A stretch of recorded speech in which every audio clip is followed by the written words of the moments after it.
Hey everyone, Sawmill Charlie. Well, it's September the 21st and it's time for me to start feeding my bees so they can get through winter until springtime. And today I want to show you my homemade sugar water mixing machine that I use that helps me make 40-gallon batches of sugar water.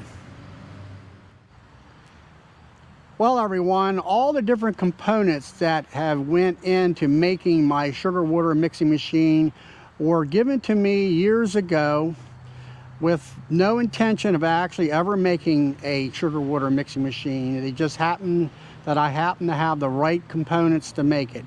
The first component is this cart.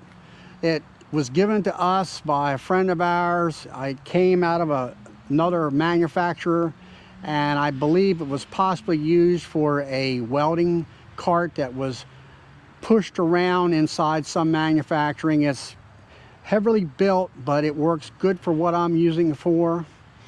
The next thing was given to me was a crab pot gas burner, and it actually had a very tall set of legs.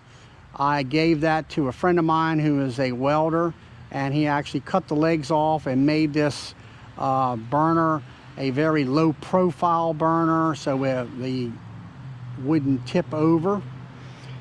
And then the next thing is that, of course, most folks have a 20-pound gas bottle, and I happen to have that from an old gas grill. Well, the last component of my mixing machine is this 50-gallon honey drum. I went around trying to find a drum that did not have any petroleum products.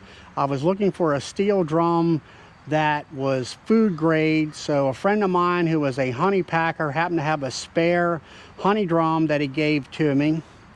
And then for the mixing unit, I use a Skil half-inch drill motor that's connected to a stainless steel rod that I happen to have laying around, and on the end of that rod is a small propeller that looks kind of like a boat propeller that the welder that I used happened to have. It came out of a food grade mixing machine out of the food services, and the stainless steel rod goes through 2 pillar block bearings to hold it in place, and the welder also made a stand here for all that to be mounted to. And then on the bottom of the barrel, the welder also put in a quarter turn valve so I could drain the sugar water out of the 50-gallon drum and drain it into a 40-gallon tank that I also use to deliver the sugar water to my hives into their top hive feeders. So I'm going to go ahead and bring you on up a little closer so you can get a really good view of all the different parts. Well everyone, the first thing is a 20-pound propane cylinder that you can get with any gas grill. I happen to have that, like I said, laying around here off an old grill.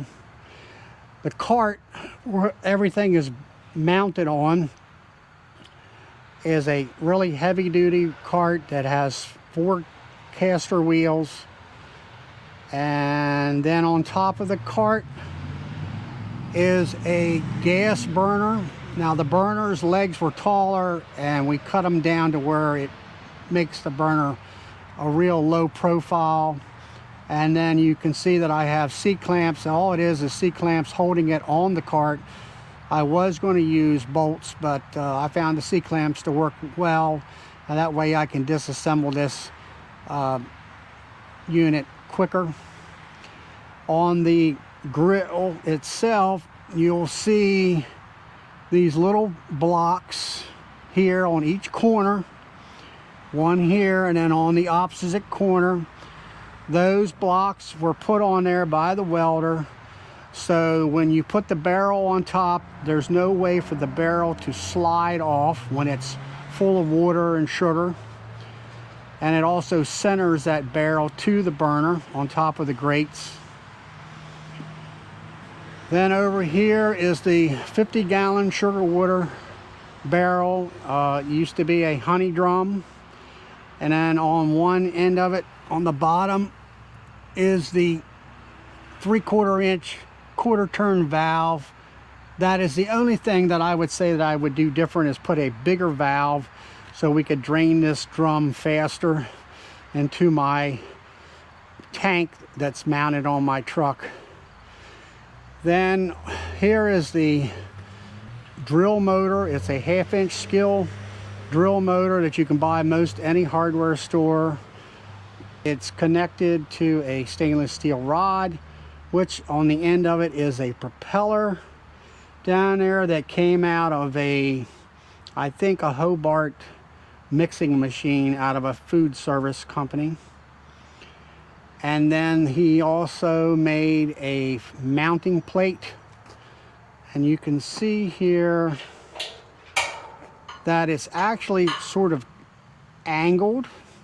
That way it puts the propeller out towards the center, but actually right near the side walls of the drum, so it will make the water swirl around.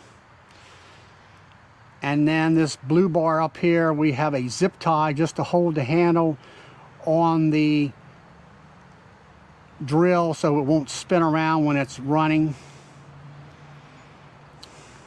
And then that unit is actually fastened on by just a couple screws where he had welded some cross pieces on it so you could undo it.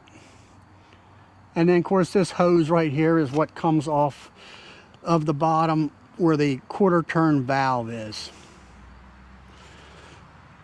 So that's all the different parts of this unit. Alright, here's the unit completely put back together as I would use it. And I want to come up here a little closer and show you how the barrel sits on the burner, and show you where the little locator blocks are right here. Here's the edge of the barrel, about an inch away from the blocks, so the barrel won't slide off. Here they are in the back here. There's a little play in the barrel. It's not real tight on that burner as far as in between the blocks, but it does serve a good purpose of keeping the barrel on the burner and centered so the unit doesn't slide off if it happens to move because of the weight of the water and sugar in the barrel. When I fill this drum with water, I use a garden hose, and on the end of that garden hose I use an electronic water meter. Now this water meter I found at Home Depot in the garden section approximately 5 years ago or more. It is actually digital. I've never replaced a battery in it yet. It is very accurate, and I try to be very protective of my lower back because I've had issues throughout the years of hurting my back because of lifting heavy objects. Now this water meter is an Orbit water meter, ORBIT. The model number is 52212. Now I don't know whether or not you can still get them at Home Depot, but I'm sure you could probably look them up on Amazon. Actually, when I did buy this, Amazon did carry it, but the price at Home Depot, I believe they were on sale, and I could buy it there cheaper. So this would really save you a ton of work. And when I fill this barrel up, I put in 20 gallons of water, and then I put in 250 pounds of sugar, which will give me 40 gallons of mixed sugar water. Now I do use heat to heat my water so I can melt the sugar in the water so it doesn't separate out of the water over time. I do know there's a lot of folks out there that use a 50-gallon drum out of plastic, and they build a circulating pump system in it where they circulate the water through the pump and back into the tank, which mixes the sugar, and maybe they also apply warm or hot water out of their hot water tank to fill that tank, so it will help the sugar melt. And I'm sure that works very well, but this is just what I came up with years ago. It works good for me. One thing that I will say is that when I take the sugar water from this drum and let it gravity drain into my 40-gallon tank, because I'm in business, I do have a forklift, and I use that forklift to lift this drum up in the air, so I can do that. So that's something I know that probably most people don't have. Whereas the circulating tank that you see most people have, they use that pump so they can pump it out into 5-gallon buckets, or they can pump it out into, let's say, another 40-gallon tank, so they can take it to the apiary and then put it in the hot 5 feeders. So that's the only disadvantage of this unit, is that I really need a forklift to really use this unit. But you could put some type of pump on here to pump the sugar water out of the tank after it cools overnight. So until next time, please like, subscribe, click the notification bell, share my videos with your friends, and have fun with your bees.